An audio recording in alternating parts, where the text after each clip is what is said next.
Hello and welcome back to the Physique Development Podcast. I'm your host, Alex Bush, and today we're going to build off of our last episode. And in that episode, we talked about how estrogen actually leaves your body from liver to bile through the gut, and why for a lot of women, the problem isn't how much estrogen they're making, it's that they're not clearing it properly.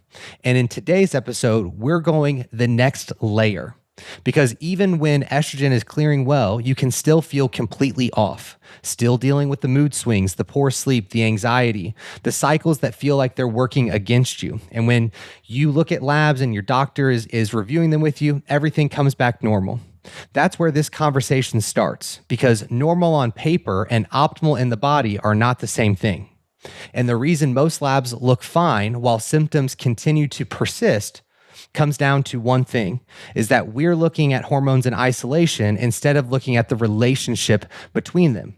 And specifically in today's episode, we're going to talk about the relationship between progesterone and estradiol at a very, very precise point in your cycle, which is the mid-luteal phase, and why that ratio tells you something that neither number alone ever could. Let's dig in. Let's set the stage here. You go in to your doctor with symptoms. Mood instability, disrupted sleep, you're feeling bloated, heavy menstrual cycles, anxiety that doesn't seem to have a reason to it. The labs get ordered, estradiol comes back, and it's within the range. Now, the reference range that they're utilizing is quite broad. Then they're also looking at progesterone if you were blessed enough to also have that added onto the panel, because typically doctors are only going to be willing to pull estradiol. But if progesterone was on the panels, maybe those also come back within range. Everything on paper in that situation looks fine. And so then you're told that your hormones are totally normal and that you need to stress less. You leave that doctor appointment with no real answers and further confusion and more frustration. And all of those emotions can be drawn back to the fact that those two numbers were not looked at in the relation to one another and not identified specifically where you were at within your menstrual cycle when the blood was drawn. Because of how wide those reference ranges are, you could have estradiol at the low end of normal, and you could also have progesterone at the low end of normal, and that ratio between the two is completely imbalanced. Or you could be on the complete flip side and still be symptomatic because the balance between the two of them is still off. The absolute value of each of these hormones tells part of the story, but the ratio and the relationship between them tells us what's really happening in the body. And I think it's important for us to really understand what each of these hormones are doing inside the body. So estradiol is the primary and the most potent form of estrogen. We talked in the last episode about the three different forms of estrogen. We have E1, E2, and E3. Estradiol is going to be E2. Three things that we can highlight that estradiol does in the body is that it drives cell proliferation, tissue growth, and helps with energy. So we'll call it more of like a gas pedal. And with progesterone, I like to look at this as more of like a regulator. It stabilizes what estrogen is stimulating. It downregulates estrogen receptors. It slows the proliferation and shifts the body into a more controlled, organized state. It supports GABA activity in the brain, which is so stinking important, and has a direct calming effect on the nervous system. It stabilizes the endometrial lining that estrogen builds. It's like the steering wheels and the brake to the car of your body, let's say. So we're looking at estradiol as the gas pedal and progesterone as the steering wheel and the brakes. When these two are in the right relationship with one another, the system works so stinking well. And when they're not, even if both values look individually acceptable, estrogen operates without adequate regulation. The clinical term for this is unopposed estrogen. And it's not about estrogen being too high, it's about progesterone not being sufficient to regulate it. So when we're wanting to truly understand that relationship, timing becomes everything. Because progesterone is not a hormone that is present throughout your entire cycle. It's only produced after ovulation. The follicle that releases the egg transforms into something called the corpus luteum, and the corpus luteum is what produces progesterone. So if you're not ovulating, we're not having the corpus luteum, and then there's no progesterone after. This means if you're testing progesterone at the wrong point in your cycle, the number is not going to make sense. It's not going to be as present as it should be when you're trying to correlate this ratio. Progesterone is supposed to be low during the follicular phase. Testing it there and calling it normal is like checking your oven temperature before you even turn it on. The window that truly matters is the mid-luteal phase, approximately 7 to 10 days after ovulation. In a textbook 28-day cycle, that's going to be roughly around 18 to 22 days into that cycle. But as every single one of you know listening to this episode, most women don't have a textbook 28-day cycle, which makes tracking your individual cycle length that much more important. And when we're tracking that cycle length, the most important thing for us to identify is ovulation. We can do that through basal body temperature testing, LH test strips, or cervical mucus changes, and then test 7 days post-ovulation. That is going to be roughly your mid-luteal window. And this is when progesterone should be at its peak, when the ratio between progesterone and estradiol is most meaningful.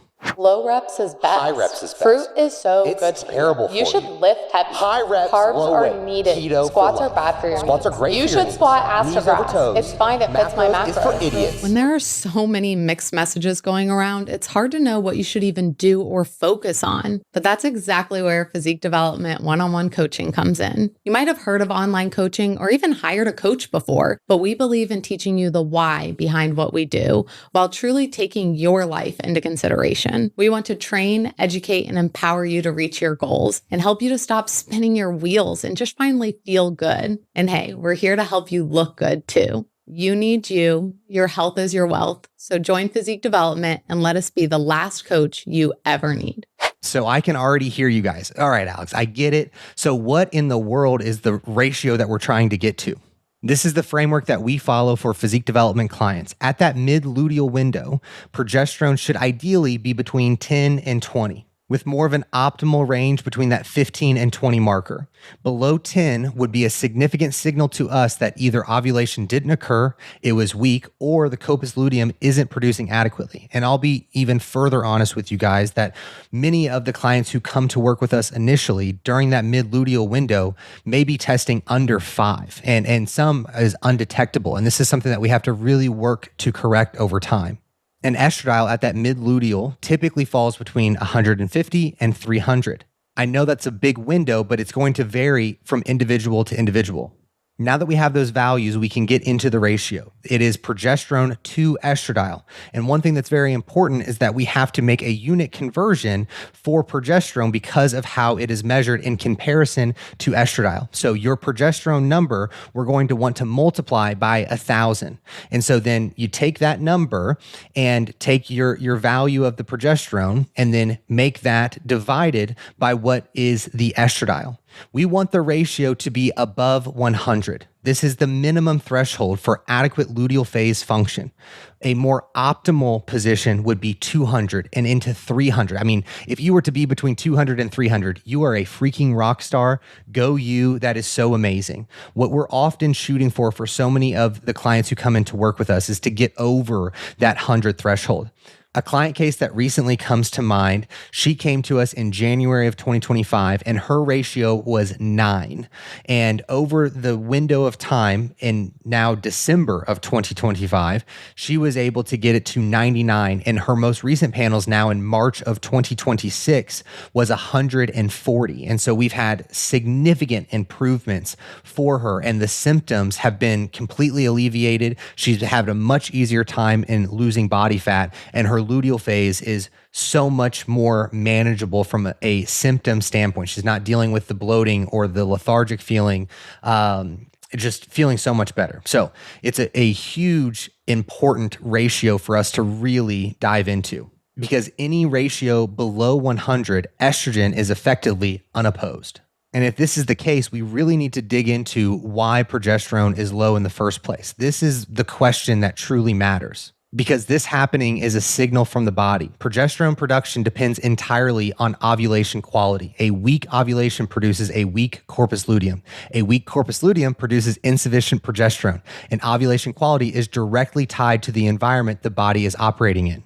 So what suppresses that ovulation quality? First, it's going to be chronically underfueling yourself, which is so stinking common in the realm of like, well, I kind of want to lose body fat. And that's the mindset that people find themselves always in. So then they end up not eating enough but they want to train really hard and still, I want to build muscle, but I also want to lose body fat. And I want to try and do both of those things. So then the high training load where they don't have enough actual recovery because they don't have enough fuel, both of those things are going to be contributing. And then if we're in a position where we're not taking in an adequate amount of carbohydrates are going to play a direct role in the luteinizing hormone pulse frequency, which is what really triggers ovulation. So if we're in a very low carbohydrate state, this is going to blunt that luteinizing hormone signaling and impair ovulation quality, even in women who are not even in like a significant calorie deficit. And I know this next one really hits home where the women that I work with on a day-to-day basis and that we're talking to constantly of wanting to work with physique development is a chronic stressed state. Elevated cortisol is going to directly suppress this entire process and disrupt ovulation. So we have the chronic stress, the high training load without adequate recovery, chronically low carbohydrates, chronically underfueling your body. All of these things are going to be a detriment to your ability to produce adequate progesterone. And if progesterone is low and the estrogen is unopposed, there are a lot of things symptomatically that end up happening. And the biggest one, in my opinion, there's multiple, but I'm going to start with sleep being the biggest one. Sleep and difficulty staying asleep. Progesterone supports GABA, which is your primary inhibitory neurotransmitter. Low progesterone puts your nervous system in a place that it cannot downregulate properly at night. So you may be able to fall asleep, but you're going to find yourself frequently waking up. And that same mechanism puts you in a spot where you are experiencing significant anxiety. Or you may be experiencing heavy or prolonged menstrual bleeds because estrogen is going to build that endometrial lining and progesterone is going to stabilize that lining. Without the adequate progesterone, that lining overgrows and it sheds heavily. And this one's more specific to during the luteal phase where you're going to experience more mood instability. So those 2 weeks before your menstrual bleed just feel unfavorable to you. I mean, you are constantly feeling in a more destabilized position.